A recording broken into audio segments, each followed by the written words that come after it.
Tsisy an'izany fa matoa ilay olona manenjika dia ianao zany mandroso eo alohany dia hitany ny fandrosonao dia enjehany ianao. Te hitovy amin'ny fandrosonao izy. Alleloia. Resaka fomba fijery ilay izy. Resaka fomba fijery. Dia mila fantatritsika fa ny ao am-pon'i Jesosy dia sika hitondram-bavaka an'ireo manenjika antsika. Amen na? Ny ao am-pon'i Jesosy dia tsika ho tery ampanahy ho an'ireo izay teniteny foana ny amintsika. Ho an'ireo izay manenjika antsika noho i Jesosy dia mila mitondra mambavaka an'ireny. Tery ho an'ireo olona ireo ve ianao? Manana olona re zany manana compassion an'ireny olona ireny ve ianao?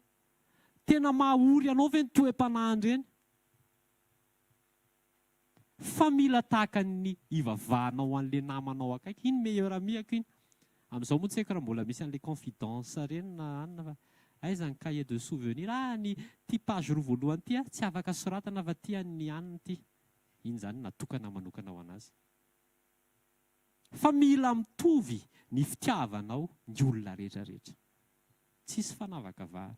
Tahaka ny namonjeny Jesosy sy ny namonjeny anao no itiavan'i Jesosy ny fitiavanao ny namanao sy ny itiavanao ny fahavalonao. Amen na? Amen na? Zay ny atao hoe toe-po mahatoky. Zay ny atao hoe toe-po mahatoky. Tena ilainy Jesosy ny toe-po tsy miovaova eo amin'ny fanarahana anazy. Alleluia. Ao anatina asa fanompoana tena ilainy Jesosy ny toe-pontsika tena hoe mirehatra ho an'i Jesosy. Alleluia. Le mirehatra tsy hoe miteny mafy be na mikikika fa le hoe fantatry ny asanao, ny asa fanompoana zany dia tsy faritana hoe ianao ve paster, ianao ve choral, ianao ve mpitory-teny, ianao ve evangeliste. Tsy any amin'izay ny asa fanompoana fa ny asa fanompoana ozy Jesosy Apokalipsy 2:2-3 fantatry ny asanao, tsy mangatsika na mafana ianao fa satria maty ianao dia ny fanompoana, ny asa fanompoana zany dia tarafina eo amin'ny firehetana ho an'i Jesosy. Alleluia. Manomboka androany tony atao hoe zara asa fotsiny tony. Fa le firehetana ho an'i Jesosy, mila mirehatra ho an'i Jesosy tsika. Amen. Mila tena mirehatra mafy ho an'i Jesosy tsika. Mila tena mandroso ho an'i Jesosy tsika. Mila tsy mijery olona. Alleluia. Ahoana pastera zany hoe sady mivavaka ho an'ny hafa no tsy mijery olona. Tsy mijery ny ataony ianao fa mivavaka ho azy. Jesosy tsarovy izy, tsarovy ny fiainam-panahy. Matoa iny olona iny tsaronao dia misy antony ao any amin'ny tontolo-panahy. Amen na? Amen na? Militsika tena tsy mipetrapetraka tsy fotoana hipetrapetrahana intsony izao. Fa izao ilay fotoana miandry sifle. Ahoana rehefa atao rehefa manao gym baka? Eo amin'ny ligne de départ eo dia avy marque, prêt, les prêts efa voateny fa les sifflets, les parties sisa zao. Efa miandry an'izay tsika dia tsy fotoana intsony andefasana ny sofina any amin'ny zavatra hafa. Amen. Fa mila mihaino an' Jesosy. Mila mihaino an' Jesosy tsika. Tena mila mihaino an' Jesosy tsika. Alleluia. Tapitra ny anjarako asaiko ianao hitsangana. Anao tsika hivavaka. Ina vavaka ataontsika? Jesosy aoka ho velona atao anatiko ny fitiavanao. Mba tsy ahitako fanenjehana. Mba tsy andrenesako zavatra hafa fa andre ny fitiavanao. Apetrao atao anatiko Jesosy ny fo mahay mity ny olona rehetrarehetra tahaka izay nitiavanao satria za dia tsy mendrika kanefa notiavinao. Za dia tsy mendrika kanefa tena nalainao dia nitrotroinao dia nitiovinao. Tena nentinao amam-bavaka mba tsy ho very ny fonoko, mba tsy ho levina amin'ny fanahiko. Omeo azy any toe-po zany Jesosy mba ahafahako mandroso. Mifona mibebaka ny amin'ny fifaninanana rehetra ivelan'ny fitiavana anao. Fa manomboka androany Jesosy tena hoe hifaninana izay ity anao. Hifaninana izay ametraka anao lohany ary hivavaka ho an'ny rehetra izay. Misaotra ray amin'ny anaran'i Jesosy. Amen. Andao te-haka mafy ao an'i Jesosy tsika. Tovy mafy ny te-haka ao an'i Jesosy.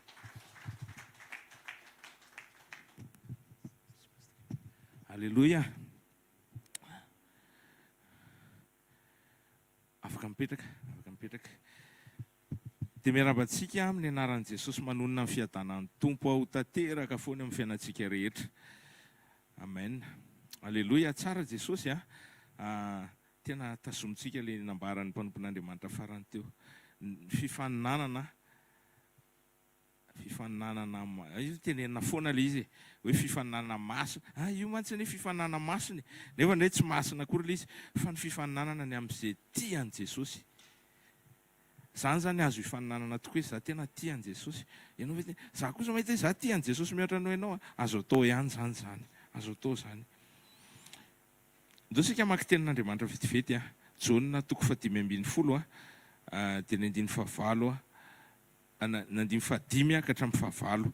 Raha misy baiboly any aminao na misy telefôny na misy baiboly dia mba sokafo kely raha mety Jaona 5:10 na 9:5 ka hatramin'ny 9:9. Efa hitantsika dia vakitsika ho an'izay tsy mahita satria tsisy baiboly eo an-tanany dia tsy maninona fa eno itsara amin'ny anaran'i Jesosy. Jesosy eto no miteny: zany voaloboka ianareo ny sampany izay miray amiko ary za aminy dia mamobe izy. Fa raha misaraka amiko kosa ianareo dia tsy mahay manao na inona na inona. Raha misy tsy miray amiko dia arina eny ivelany tahaka ny sampany izy ka malazo, ary angoniny izy ka atsipy ao anaty afo dia ho may. Raha miray amiko ianareo ka mitoetra ao anatinareo ny teniko dia angatao izay tianareo na inona fa ho tonga aminareo zany. Zany no ankalazana ny raiko mba hamoaza anareo be ka ho tonga mpianatro ianareo. Amen. Zasika aloha hivavaka isotra an'Andriamanitra any amin'izany teny zany ary metraka nitoy amin'ny fiarahantsika eto eo am-pelantanan'i Jesosy. Vavakantsika ray masina tsara indrindra amin'ny anaran'i Jesosy. Makasitraka anao zay misaotra indray ny amin'ny teninao izay niraisina teo tamin'ny lalam-panompono. Misaotra ny amin'ny fahafahana mivavaka, fahafahana misaotra fa ianao no manoro anay koa hisaotra amin'ny zavatra rehetra Jesosy. Makasitraka indray ny amin'ny teninao, makasitraka koa ny amin'ny soratra masina afaka vakianay amin'ny teny takatry ny sainay, ny tenin-drazanay. Misaotra ny amin'izany teny vao mivakiana teo zany Jesosy. Ninona ho zaraina eto dia oka ianao no hita, oka ny sitraponao no tanteraka, oka ny fanamboarana tianao hita ny anatin'ny fiainanay ho toso matsara ho an'ny tsirairay avy izay manaraka eto na izay manaraka any amin'ny tambajotra sy any amin'ny anao manjery. Misaotra Jesosy, makasitraka anao anao ny voninahitra dia anao koa ny sehatra eto androany. Amen. Misy zavatra roa atao anatin'ity teny izay nivakitsika teto ity. Misy hoe fisarahana dia misy hoe firaisana. Raha manaraka tsara tsika jereo tsara fa misy hoe raha misaraka amiko ianareo dia tsy mahay manao na inona. Raha misaraka amin' Jesosy zany dia tsy mahay manao na inona na inona. Dia inona koa miresaka fisarahana zay. Fa miresaka kosa izy avy eo hoe raha miray amiko ianareo ka mitoetra ao anatinareo ny teniko dia angatao izay tianareo na inona na inona fa ho tonga aminareo zany. Misy zany miresaka fisarahana zany Jesosy eto dia miresaka firaisana ihany koa izy rehefa avy eo. Manaraka tsara tsika. Eto santsika dia resaka indray tsy voalohany raha za manokana no zara zay teto zay olan'ny fisarahana zay. Olan'ny fisarahana. Olana be io. Tsika olombelona dia amin'ny ankapobeny tsika rehetrareto tsy ataoko hoe amin'ny ankapobeny fa tonga dia atao amen zay zanak'Andriamanitra. Dia misy endrim-pisarahana anankiroa zany eo amin'ny fiainantsika matetika. Misy ilay anankiray tena grave be dia ilay fisarahana amin'Andriamanitra. Grave be zay. Ingany tsy ho amin'izany intsony tsika eto. Misy ilay endrim-pisarahana anankiray dia ny fisarahana eo amin'ny olombelona. Misy veloa zay. Misy zany Fa Jesosy eto zany miteny hoe mametraka an'ilay fisarahana aminy, mampitandrina ny amin'ilay fisarahana aminy, hoe tena grave io. Fa raha vao nareo izy Jesosy no misaraka amiko dia tsy mahefa na inona, tsy mahay manao na inona na inona. Dia misy mahita zao aiza koa. Za ara mbola mahay zavatra be dia be any arako. na nisaraka taminy tamin'izany fotry mahay zavatra be dia be ihany. Zay ny tenen'i Jesosy ka. Tena tsy mahay ninninona ianao rehefa misaraka amin'i Jesosy. Fa mety mieritreritra fotsiny ianao mahay zavatra, fa tena tsy mahay ianao. Ndao jerentsika. Dia ndao aloha jerentsika ilay hoe tafasaraka indray amin'olona. Mba ampitahantsika tsara n'izy io zany hoe aiza ho aiza ny fonao momba n'izay fisarahana izay. Ahoana indray zany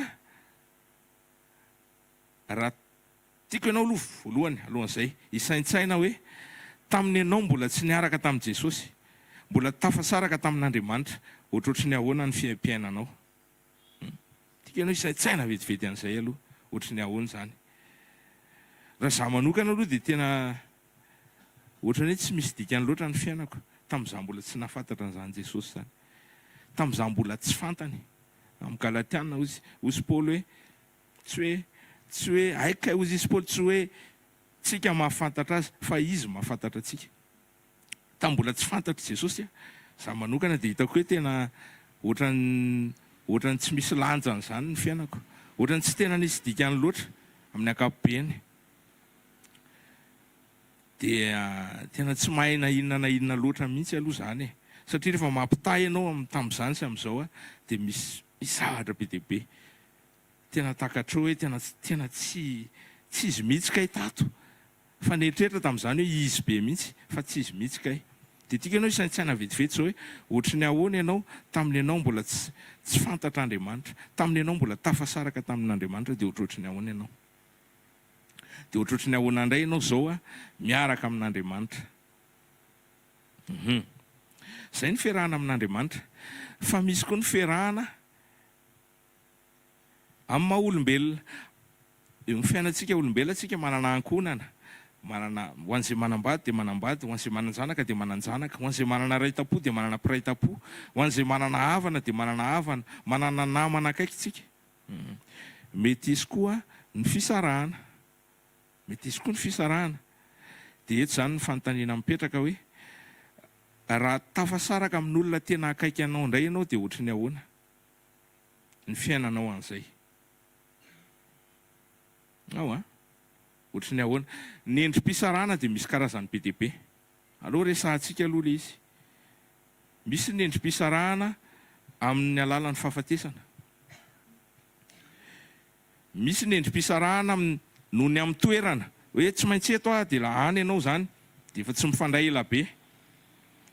Misy ny endrim-pisarahana satria tapaka ny fifandraisana noho ny antony maro samihafa, mety hoe ny ady, ny famaly, tsy nitovy hevitra dia tapaka ny fifandraisana.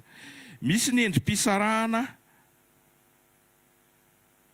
arak'ilay niteneniko teo, misy hevitra tsy mitovy zavatra ohatr'izany. Ireo zany karazana endrim-pisarahana maro samihafa. Dia misy zao ohatra hoe niaraka tamin'olona nantenaina ho vady kanefa avy eo nisaraka noho ny antony zany maro samihafa. Dia mangidy be ilay izy, mangidy be ilay fisarahana. Dia ohatry ny tanteraka zany eo ilay tenin'i Jesosy hoe raha misaraka amiko ianareo dia tsy mahay manao na inona na inona. Ohatran'ny hoe eo indray ilay izy ny mety kokoa noho n'ilay tena eo amin'ilay fiarahana amin'Andriamanitra. Tsy haiko raha eno tsara fa mety makaiza ary izany ozy tsika. Fa zao jereo tsara, raha sanatria efa niainan'izany ianao hoe nisaraka tamin'olo tiana, mety hoe vady alolo zany na sakay zany na fofombady ohatra zany, dia nisaraka taminy dia tena marary be ilay izy, mangidy be ilay izy. Misy fomba fiteny moa tamin'izay tany Afrika tany, fa any amin'ny Afrika francophone na koa ilay izy hoe gomainga ma zay ilay fomba fiteny zay. Zany hoe tena marary, tena mangidy be ilay misaraka amin'ilay olona dia tsy mahavita mihinan-kanina, tsy mahavita manao nina, tsy mahavita mianatra an'izay mianatra, tsy mahavita miasa, tsy mahavita inona fa dia ao ianao dia mitomany ao ianao, tsy mahavita ninninina satria sarahan'ilay olo tianao na tsy maintsy nisaraka tamin'ilay olo tianao. Misy zany problème be zany. Rehefa tafasaraka amin'olona tena akaiky zany dia normal be raha marary sy mangidy, tsy mahavita ninninina. re tsy mahavitenenina mihitsy ianao dia normal zany satria tianao le olona sanatria ny vava misy fahafatesana indraindray mampisaraka dia tena mangidy ary marary be zany. Zay ngamba zany ny ataoko hoe tena fisarahana ultime eto amin'ny fiainantsika zanak'olombelona, sarahany fahafatesana zany mangidy be ary tena mafy dia mafy dia normal raha ohatra ka ketraka malahelo, tsy mahalatsakanina, tsy te ho velona tsony, tsy mahavitenenina, tsy mahita tsirony tsony eo amin'ny fiainana. Misy zany. Misy zany. Zay ny ohatrohatr'izany rehefa tafasaraka amin'ny olombelona zay tianao. Tsarovy tsara ilay tena hoe tianao. Ndao antsika amaky vetivety tenin'Andriamanitra amin'ny Filipianina 2:2 ny 5:20 ka hatramin'ny akitsika hatramin'ny 7 mihitsy Filipianina. Taratasy nosoratan'i Paoly ho an'ny Filipianina izy ity dia mitantara zavatra eto izy. Filipianina 2:2 5:20 ka hatramin'ny 7. Akitsika aminaran'i Jesosy. Nefa nevitra fa tokony ampandehaniko akaty aminareo Epafrodito rahalahiko sady mpiray asa amiko no miaramila namako ary irakareo sy mpanompo hanomezany ilaiko.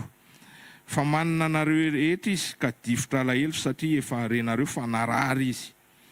Eny fanarary saiki maty tokoa izy nefa Andriamanitra namindra fo taminy ary tsy taminy ihany fa tamiko koa fandrao anana alahelo mifanotona.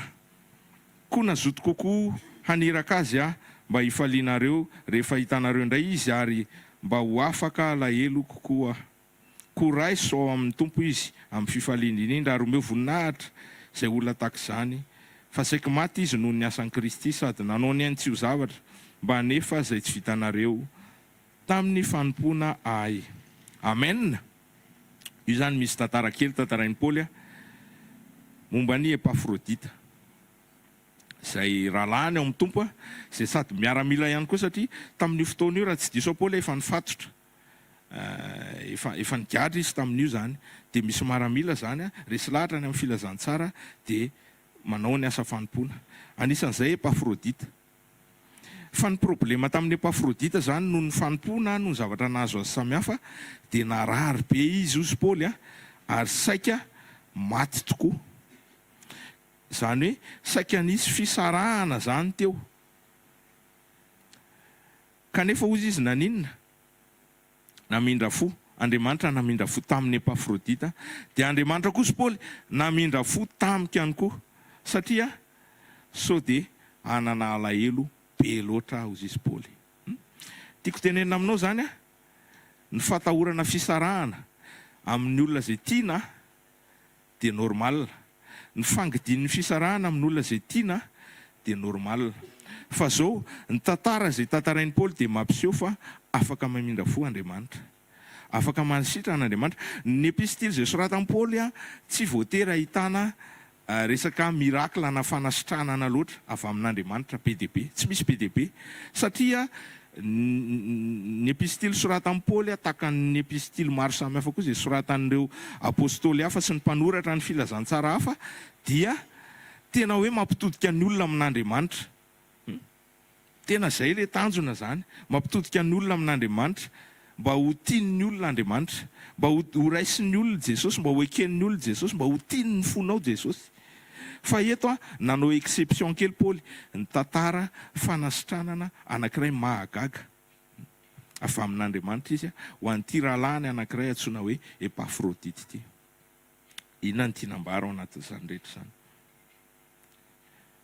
Voalohany indrindra aloha rehefa tia an'Andriamanitra ianao dia normal raha tia ny ankonanao, raha tia ny namanao, raha tia ny rahalahinao sy ny anabavinao na ao amin'ny nofo na ao amin'ny tompo.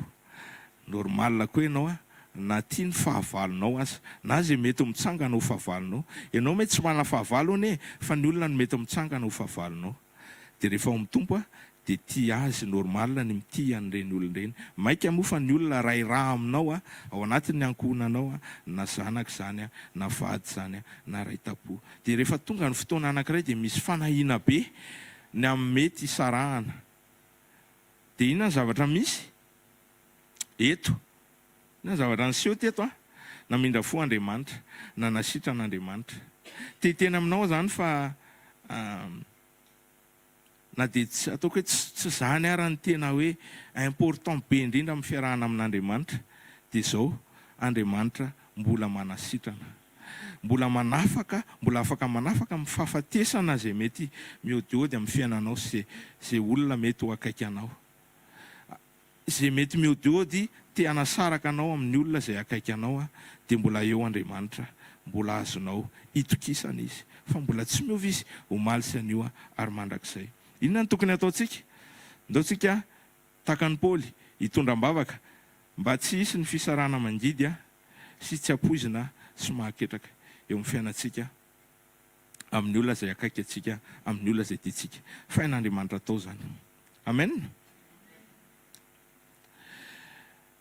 Maninona nandalo tamin'izay tamin'izay endrim-pisarahana anankiray izay,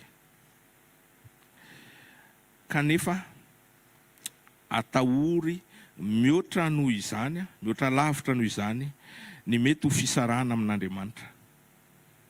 Atahory lavitra.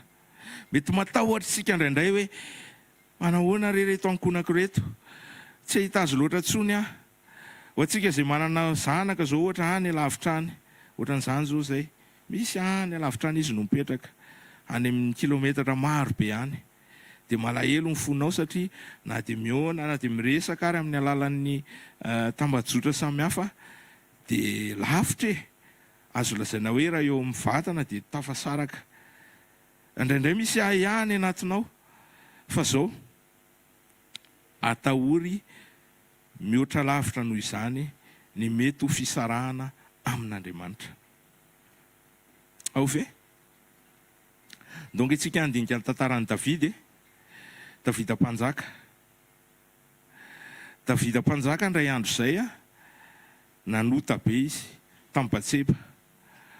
Vadiny Uri tamin'izany Batseba, fa mbola tsy vadiny. Dia rehefa izay dia nisy fikafika maromaro samihafa nataony teo moa zany mba tsy ho tratra izy tamin'ilay fiarahany tamin'ny Batseba, satria nitoejajy Batseba, le vadiny Batseba, nefa any anady dia mody natsony le Uri zany mba hiaraka aminy. Amin'izay zany mba ohatrany hoe tsy zanany le izy, fa ohatrany hoe zanaky Uri ihany. Nefa Uri zany olona mahitsy be, dia tsy nety nandeha niaraka tamin'ny vadiny tao izy. Rehefa mody natsony Davida zany mbola nampisotrony indray zava-mahamamo, mba hoe rehefa mamimamy zany dia alefa makany amin'ny vadiny, dia amin'izay mba ohatrany hoe zanaky Uri ihany le zaza.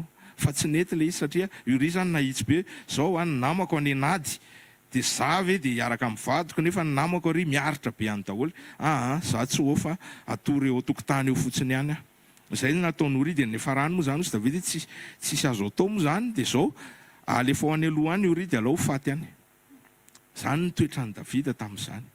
Ary na izy raha tsy conscient, tsy tonga saina hoe tao anatina fahotana be ohatr'izany, raha tsy tonga ny mpaminanina tana nanao fanoharana, dia teo izy vao tonga saina ve za le resahanao zany, ve za zany resahanao zany.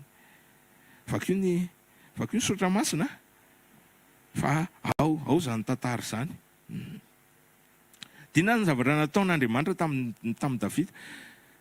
Narary le zaza niarahany tamin'ny Batseba io, narary be. Rehefa narary io dia fantany hoe tena mety ho faty io zaza io. Kanefa ny fony zany izy aloha zany efa mibebaka, dia ny fony efa ndraiky piti tamin'le zaza ihany koa. Dia tena natahotra an'izay fisarahana izay zany izy hoe ty zaza ty efa lasa tiako, dia za zany malahelo be. Dia inona nataony? Fady izy dia mivavaka mba tsy ho faty le zaza. Fa nefa rano moa zany maty an'le zaza, maty an'le zaza tamin'izay. Dia fa zao rehefa vakitsika ny Salamo mitantara ny momba n'io tantara io ny fiverenany Davida indray tamin'i Jehovah Andriamanitra, dia mahita zavatra ohatrohatr'izao tsika. Salamo 3:7 izay. Salamo 7:20. Haitsika tsara ihany koa io salamo io a. Vakiana tsindraindray. Salamo 7:20 a, vakitsika vetivety kely a.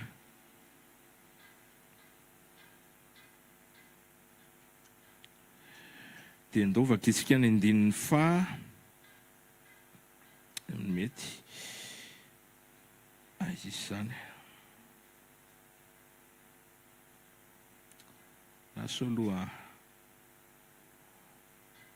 vetivety a 7:20 a. Azafady a. Fa 1:20 fa tsy 7:20 a. Salamo 1:20. Raha jerisika ery amin'ny 9 voalohany dia zao no voasoratra ho an'ny mpiventy. Salamo nataon'i Davida fonina tana mpaminany nakao aminy rehefa naka ny Batseba izy.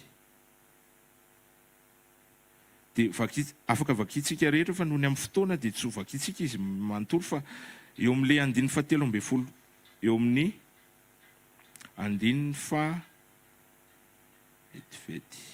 Misy andinina anankiray tena manan-danja be. Ny 1:20 sy 2:20. Inona ny tenen'i Davida? Naran'i Jesosy, aza manary ahy hiala eo anatrehanao, ary aza manaisotra ny fanahinao masina amiko, ampidio amiko ny fifaliana amin'ny famonjenao, ary toan'ny fanahy mazoto ahy. Amen.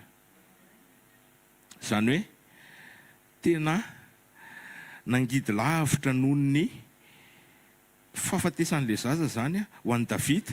Zany hoe hiala eo anatrehan'Andriamanitra zany. Zany hoe hisaraka amin'Andriamanitra zany. Nangidy lavitra tamin'i Davida. Nangidy tamin'ilay fisarana tamin'ilay zazakely a. Fa mbola nangidy tamin'ny lavitra zany hoe ho tafasaraka amin'Andriamanitra zany. Hiaisitra amiko zany ny fanahy masin'Andriamanitra. Hiala amiko ny fifalian'ny famonjena. Nangidy be tamin'i Davida kokoa zany. Azonao? Ndrendray mety mahita mpanontaniantsika manina ty Davida ty zany efa zavatra nataony a dia mbola vokiandro izy. Vondresaka an'izay ny mpanompon'Andriamanitra tamin'ny sabotsy. Mbola vokiandro izy, mbola tena hoe nanjakatra amin'ny farany izy. Fa manina satria ohatra zany ka ny fon'ny Davida. Na dia nanao adalàna ary izy. Tandremo a, sao dia eto indray dia hiteny tsy eritreritsika hoe sao dia azo atao ny adalàna. Tena tsy azo atao ny adalàna ary misy conséquence ataoko hoe dramatique. Raha ho an'i Davida manokana zao dia rehefa mandinika ny mpandinika dia mahita hoe ny tena marina ny farana teo ny tena fiandrianan'i Davida. Satria taorianan'iny a dia nasain'Andriamanitra nanambady ara-dalàna tsara ny Batseba Davida dia niteraka ny Solomona. Efa nomboka teraka zany Solomona dia nanomboka ny faharana ny dinastia an'i Davida dia manomboka amin'izay ny dinastia an'i Solomona. Zany hoe tena marina fiafaran'ny fanjakan'i Davida io. Ka ny tena izy misy conséquence be zany le fanontany dia maty koa le zaza. Fa zao misy toe-po tao amin'ny Davida izay tena tian'Andriamanitra ary fantatr'Andriamanitra fa tao aminy foana. Nangidy mafy taminy kokoa ny fisarahana tamin'i Jehovahandriamanitra noho ny fisarahana tamin'ilay zaza kely izay tiany. Androany te-hiteny aminao aho hoe tsara ny matahotra fisarahana ary normal zany eo amin'ny olombelona. Ary ndao tsika hivavaka mba tsy ho sendra ny fisarahana mangidy. Raha misy ny marary dia ndao hivavaka ho an'ny marary. Raha misy ny ataotahorana ho azona loza dia ndao tsika hivavaka mba ho arovan'Andriamanitra ny ankohonantsika, ny olona tianao, ny rahalasy ny anabavinao. Fa zao te-teny aminao androany atahory kokoa ny mety ho fisarahana amin'Andriamanitra. Ohatran'ny Davida natahorany kokoa le izy. Ohatrany te-hiteny zany Davida hoe tsy manina raha very daholo ny zavatra rehetra. Na very aza amin'ny fanjakako. Fa zao allo izy a. Verentsika vakiny izy teo. Aza manary ahy hiala eo anatrehanao. Aza manaisotra ny fanahinao masina amiko. Ampidio amiko ny fifaliana amin'ny famonjenao. Amen. Oko amintsika izany toetra izany, oko amintsika izany fo izany. Atahotra kokoa ny fisarahana amin'Andriamanitra noho ny fisarahana aman-tany amin'ny maha olombelona. Nahoana ianao no matahotra hisaraka amin'Andriamanitra? Tsy hoe matahotra hoe, le izy tsy tahotra hoe ahoana re zany, tsy hoe tahotra mampiororo mahatonga anao tsy hanam-piadanana akory. Fa ataoko hoe tahotra tsara, misy koa mantsy ny tahotra tsara. Za zao matahotra ny vadiko dia ny vadiko matahotra. Dia resahantsika foana ny fatahorana an'Andriamanitra. Andriamanitra koa atahorana. Le mahatonga matahotra ny vadiko dia ny zanako koa matahotra, dia ny za koa matahotra ny zanako. Mahatonga anay mifampatahotra dia satria mifankatia zahay. Ao tsy hoe matahotra satria izao ka izy ne, tsy hoe matahotra ny vadiko satria izy tena mafy be mantsy izy dia tena manao boxa be izy dia tsy izay akory. Fa misy tahotra ao anaty koa tsy hanaonao foana. Raha mivoaka eny an-dalana dia efa mieritreritra izany tsy manaonao foana satria misy fitiavana azy ao anatin'ny foko. Dia tsy te-décevoir azy. Ohatran'izany koa ny fiarahana amin'Andriamanitra, ohatran'izany koa ny fatahorana tsara an'Andriamanitra. Matahotra ianao satria tia. Dia izay niverenako amin'ilay teny mpanompon'Andriamanitra teo aloha teo. Fitiavana an'Andriamanitra. Fitiavana an'Andriamanitra.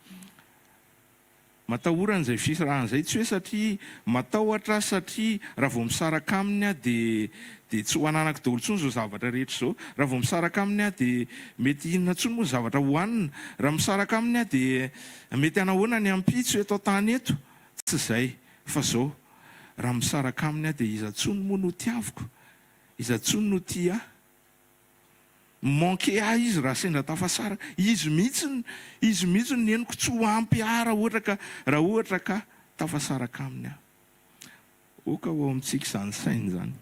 Oka ho amintsika izany fo izany. Tiavan'Andriamanitra.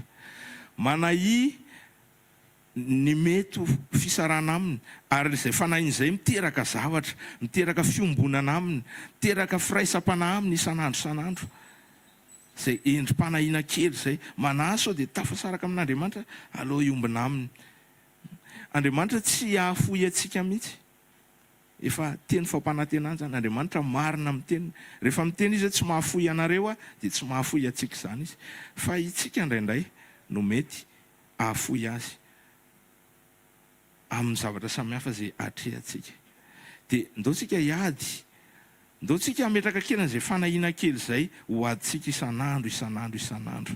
Tompo, tsy saraka aminao Jesosy tsy saraka aminao mandrakizay oka tsy ho tafasaraka aminao mandrakizay mandra-piavinao eny amin'ndraony lanitra. Ndao tena hiaina tsika izany isan'andro. Raha miray amintsika dia asika angatahana zay rehetrarehetra. Ianao koa rehefa miray amin'ny tompo tsy hoe angatakataka fahatany fa raha miray aminy ianao dia fantatrao ny fieviny, fantatrao ny sainy, fantatrao ny fony. Dia ianao zany tsy angataka zavatra mifanohatra amin'ny fieviny sy ny tiany ny fony. Izay no mahatonga an'i Jesosy miteny angatao izay tianareo na inona satria fantat'i Jesosy fa ilay na inona io dia tsy maintsy hifandraika amin'ilay firaisanao amin'Andriamanitra, dia tsy maintsy izany hifandraika amin'ny fitiavanao an'Andriamanitra. Misy olona tia an'Andriamanitra ve eto? Tsangano kely ny tanana. Raha tian'i Jesosy ianao, atao vitan'i Jesosy mihitsy ny tananao. Iny ny tanako Jesosy tena tia anao Alleloia. Ndao tsika hitsangana vetivety mialohan'ny hidiran'ny mpanompon'Andriamanitra manaraka hivavaka. Isaotra azy, anome voninahitra azy indray.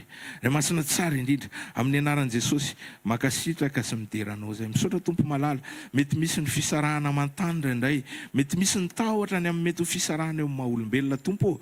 Kanefa androany izay mivavaka aminao mba tsy hisy zany, mba hieny zany, mba ho afaka hiasa ianao, mba raha misy ny marary, raha misy ny manana aretana, raha misy ny manana olana, raha misy ny disadisa mampisaraka ny ankohonana sy ny fianakaviana Jesosy dia androany ianao angatanay amanja zany fa ny fisarahana zay mety ho endrim-pisarahana aminao tahotra ny amin'izany kosa Jesosy androany zay miverina aminao, androany zay miteny aminao fa tena tia anao zay ary tsy te hisaraka aminao zay tompo malala satria tianay ianao.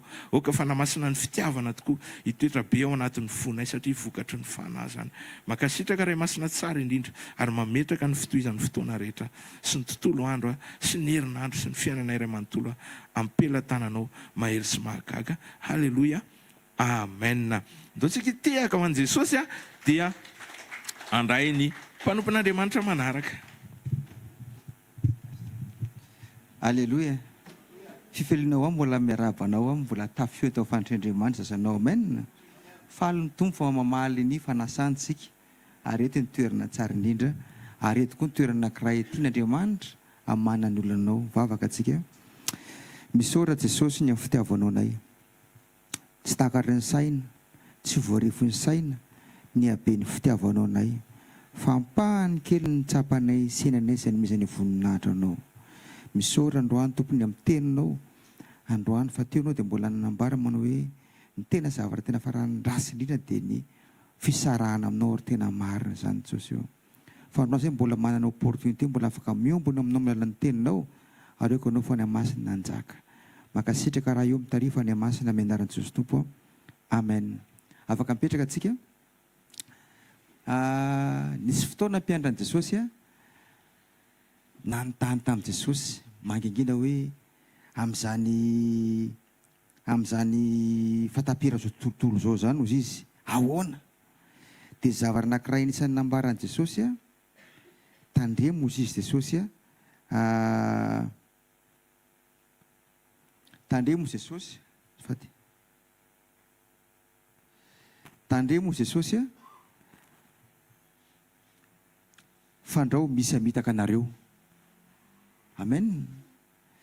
Zany hoe raha nambara tompo zany momba ny fatapera zao tontolo zao dia ny teny voalohany amin'ny Matthieu toko 7:20 tandremo sao dia misy amitaka anareo izy izy fa maro no avy minaraka ozy izy ary maro no voafitaka nozy izy, amen. Dia lakile amin'io dia fiombonana sy firaisana amin'Andriamanitra foana, amen. Na ten'Andriamanitra hoentsika eto dia mila antsika miombona amin'Andriamanitra foana, alleloia. Dia mbola toy izany Jesosy fa ny any ambanimbany any mpivavahanareo mba tsy ho ririnina zany andro zany ozy izy, alleloia. Zany mahatonga antsika hoe io fandrimafana io tsara io fa raha mbola azo atao aleo miombona amin'i Jesosy foana, amen. Misy izay ranabavy anankiray zay tsy amen dia ozy teniko mety ho amen tampoka zany fa matoa tompo mitena zany misy dikany hoe tandremo mba tsy ho ririnina ary fatantsika tsara fa ririnina ny andro dia ririnina. Andriamanitra re olona raha ny hoe ozy ny mpanotra boky ny Hebreo dia Jesosy tsy miova omaly sy anio ary mandrakizay. Jesosy tsy miova omaly anio ary mandrakizay fetifety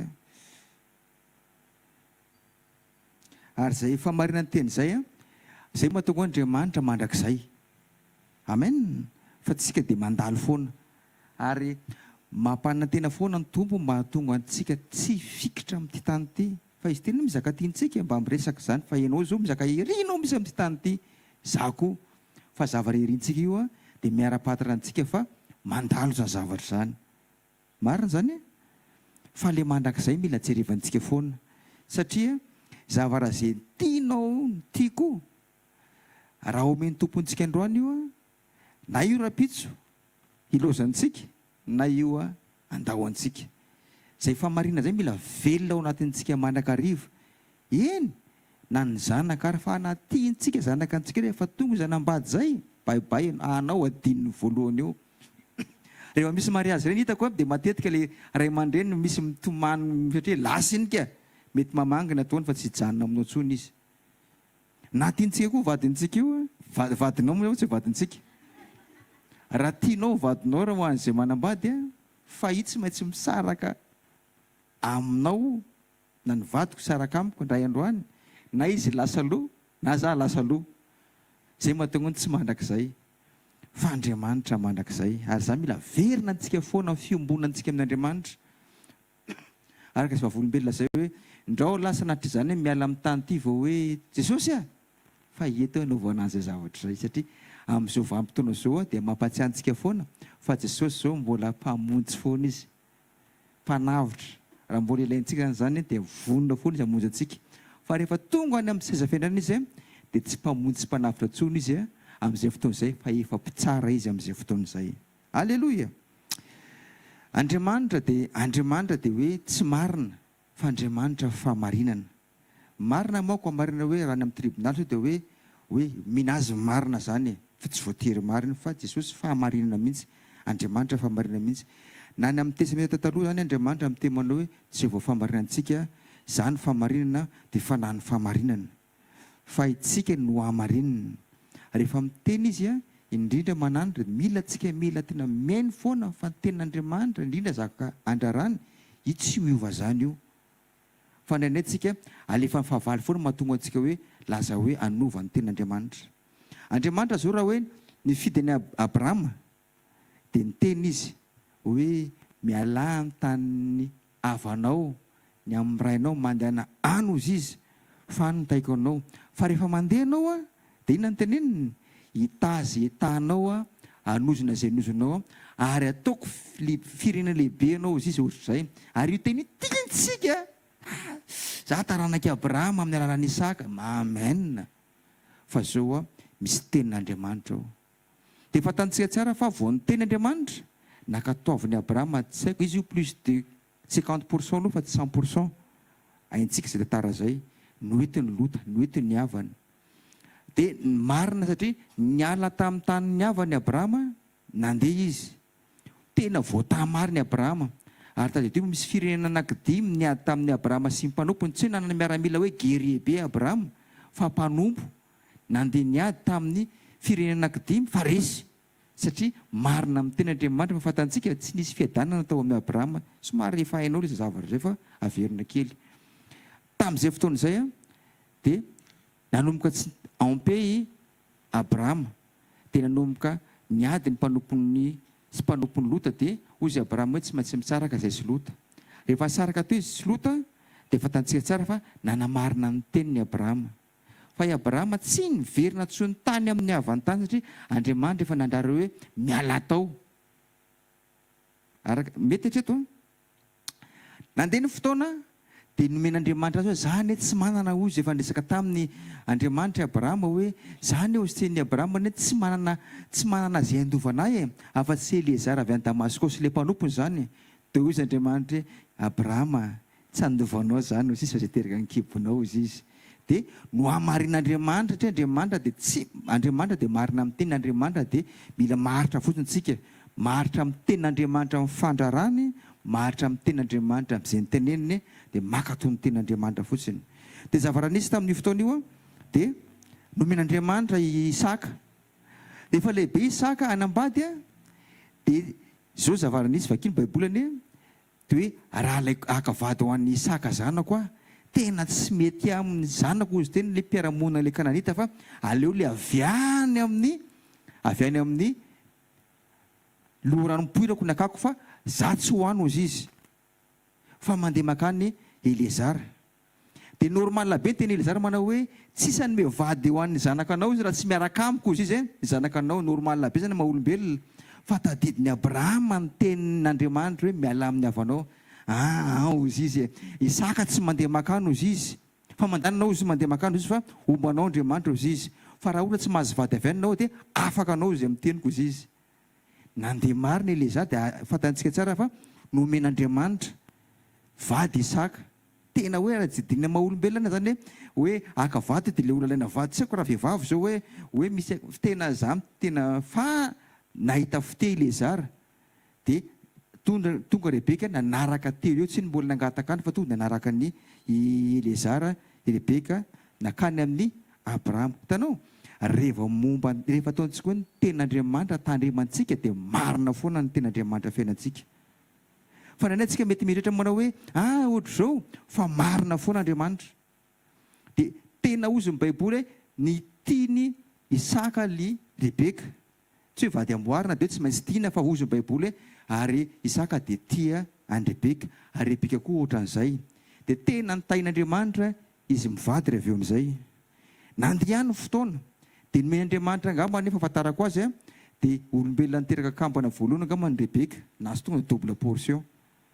Rehefa lehibe indray zanaky Rebeka sy zanaky Isaka sy Rebeka dia niady izy roa lahy, fatantsika nampiady izy roa lahy le hoe anankiray nanao tsinitsina fizokiana, anankiray nangalatra ny fizokiana, dia nanao folentika anankiray hoe angaty sy maty ikiaky fa tonga dia nyainy lany taperiko voalohany.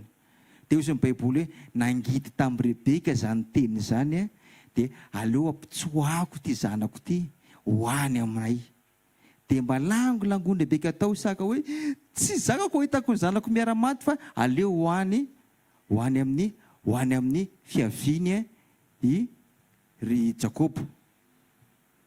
Azotsika teto.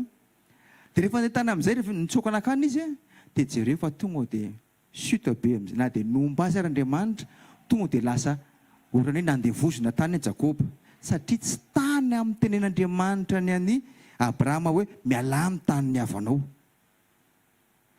Tany izy voafitaka 4 taona, tany izy nanompo 9 taona, 20 taona tany izy satria hoana le tenin'Andriamanitra iny no dikany Isaka sy Rebeka. Hoy Andriamanitra miala tany amin'izay ianao Jakobo, hoy izy fa ampy izay re olona ohatrany hoe 20 taona hoe nisy avy any amin'ny Abrahama, Isaka, Jakobo, fa le nandranan'Andriamanitra re olona mitoetra marina foana. Raha mizava raha sy Andriamanitra hoe tandremana hoe ajanony, ajanony. Na ne misy taontsika hoe ohatra hoe nisy mpivady niady ohatra, misy zany amin'ny tokantrano hevitra tsy mitovy miteraka ady rehefa ataontsika hoe samy laza marina ny olona anankiray, ny olona anankiroa, satria mahatonga ny ady monko izay. Le anankiray miteny hoe za marina, anankiray miteny hoe nao diso fa za marina, raikitra ny ady. Dia misy zaka tafiotra eo dia nisy zaka tsy sitrapon'Andriamanitra voateny sy nilatsaka teo. Dia nisy ataontsika hoe anankiray mitodika makany amin'ny gauche eo ampandrina, anankiray mitodika amin'ny droite dia apetraka ampovoany ny ankizy nandeha ny fotoana dia angamba nety nisy réconciliation no vahiny na tsy fantatra na ny aretina anankizy ohatra dia ohatrany hoe voafafa zavatra anankiray iny dia mandeha ilay zavatra dia very nefa vitana anay nefa misy tokony misy fifamelana ao. Azareo dia ohatrany mety mizavatra tena ataontsika hoe mizavatra ohatrany nazo any Jakobo amin'izay rehefa amin'izay ohatrany hoe tena tsy mety maninona ary ty ohatra satria mizavatra nidikana tao, misy tenin'Andriamanitra nidikana tao, mahatonga mandeha makany amin'ilay mpanompon'Andriamanitra vavao ametra tanana, tsy haiko ametrana inona ohatra, tsofy rano, mandeha manenjika an'ity hoe misy tsodrano an'izao nary dia makandray eo misy vavaka tsodrano eo nefa ny tena marina tsy hoe reny mpanompon'Andriamanitra reny tsy izy fa misy tenin'Andriamanitra nidikana ao satria marina amin'ny tenin'Andriamanitra.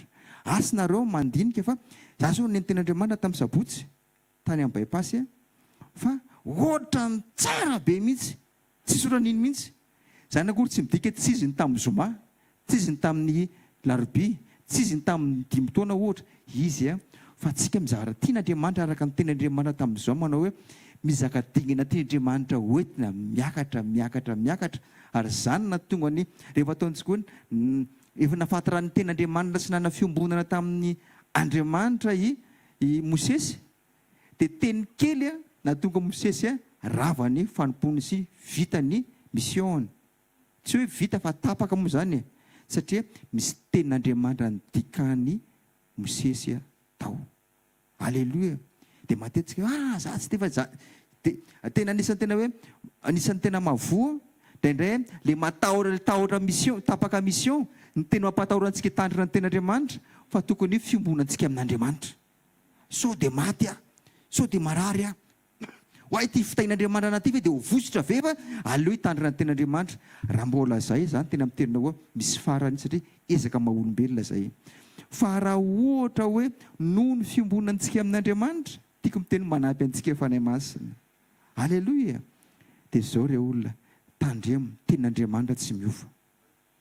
Génération anankitelo fa everiny Isaka sy Rebeka hoe efa voafafa tamin'ny andron'ny dada be zany, anao tamin'ny andron'ny dada zany ozy teny Isaka sy Rebeka fa mbola mitoetra foana tenin'Andriamanitra hoe rehefa tsy tian'Andriamanitra, tsy sitrapon'Andriamanitra foana iny na dia inona zavara zay iainantsika ohatrany hoe mety tsy tsara fa Andriamanitra dia rehefa tsy tiany dia tsy tiany foana iny. Aleloia. Vavaka antsika. Misaotra Jesosy ny amin'ny fitiavanao anay.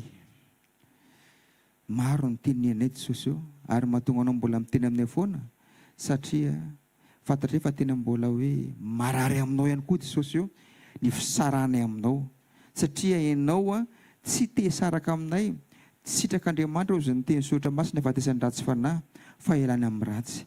Miala ozy ny teninao. Zany tompony ny pirofo ny fitiavanao anay. Zany tompony pirofo fa eo aminay mandrakariva ianao. Ary zany tompony pirofo fa tianao izay hisitraka amin'ny mahazanaka anao ary tena feno fiombonana sy firaisan tanteraka aminao. Ndreto izay tonga hoe tompo sy ny mpanaraka ao amin'ny direct sy mpeny radio tehirizy tompoko izany tena velona ao anatinay tompo. Fa matetika ny fahavalonay dia mampiditra voaratsy foana eo anatinay hoe efa laza zany fa tsy maninona fa Andriamanitra ny mamindra fo afaka manao nytety fa tsy maninona tsony amin'izao vanim-potoana izao.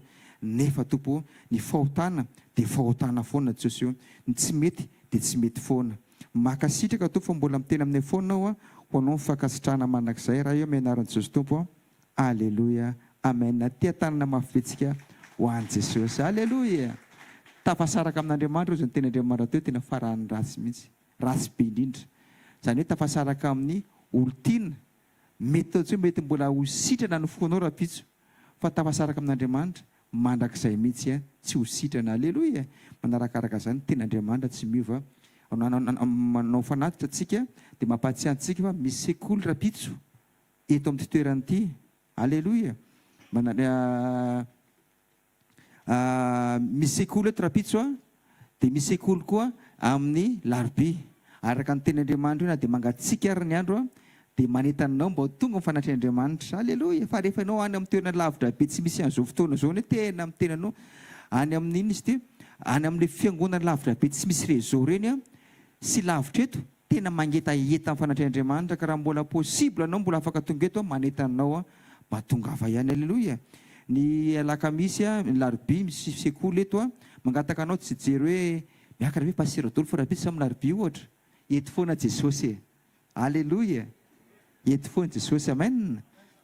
Tsara manana ray aman-dreny-ponoana fa fanatrin'Andriamanitra aza soloana olombelona zany. Aleloia. Ny alakamisy ny fotoam-pifadikanana ao amin'ny Shalom etsy tany mena etsy tsy misy. Dia ny zoma ihany koa misy fotoam-bavaka fetim-pirenena fa fotoam-bavaka any an-trano fa vao amin'ny firenena. Aleloia. Mba tsisy fotoana zoma fa mampitra eny vonono gisy raha misy vonoano matavy sy mamitsara indrindra aza dino miombona amin'Andriamanitra. Amen. Dia sabosindray dia misy fiarantsika misakafo any bypass any amin'ny centre fanaisana fanasan'ny tompo manentana anao. Za tena mijotra volombelona aminareo fa zay fito mianaka mandeha bus indroa vao tonga any fa miteny aminao manodidina ny 16 000 ariary frenay le retour fa nytenenay za tsy maintsy tonga fanatrin'Andriamanitra zay mianaka ava raha ora ataontsika hoe fotoana maha olombelona tsy volana sakana fa mbola tsy banga satria tian'Andriamanitra anao mandeha amin'ny mandeha manaiky ny fanasan'Andriamanitra. Amen. Tamanokana antsika ny tompo dia misy fotoam-bavaka eny amin'ireny ho antsika alady misy vodrom-bavaka maromaro misy tsy voatonoko eto ilay izy misy maromaro fa raha ozy ny tenao hoe za tsy manana fiangonana dia afaka manatona anay pasteur reto hoe aiza ny toerana misy anao fambaranao hoe itsy angamba mety akaikikaiky anao raha ohatra mety aminao ka zay ny tarian'ny tompo anao. Amen. Averina koa hoe tarian'ny tompo anao. Dia farany misy radiontsika dia ao amin'ny FM 90.8 misy ten'Andriamanitra isaka ny adindray ao misy ny telo isan'andro ao misy hira afaka ianao miarantsika miderin'Andriamanitra miankokatra Andriamanitra 90.8 eto Antananarivo any Tsiromandidy any Antsirabe ary koa any Amajanga. Amen. Ambarambara ao amin'ny fianakaviana sy namana fa misy olona hoe ay misy an'izany tena misy ary tsy kely fa misy ireny fandarana eto ireny dia misy amin'ny direct ihany koa amin'ny Facebook sy ao amin'ny YouTube HVK Mission Events. Amen. Ary afaka maka MP3 ihany koa tsika raha ozy ny tena hoe mba tian'andreny koa dia afaka manatona ny ray pasteur aminareo fa manambaranao hoe tonafy lasina telefona miaraka amin'ny kabla dia afaka alaina ireny maimaim-poana amen sarany a dia enao meny sy mampiatra ny ambarana anatin'ny le avatr'Andriamanitra. Tsangana antsika soran'Andriamanitra.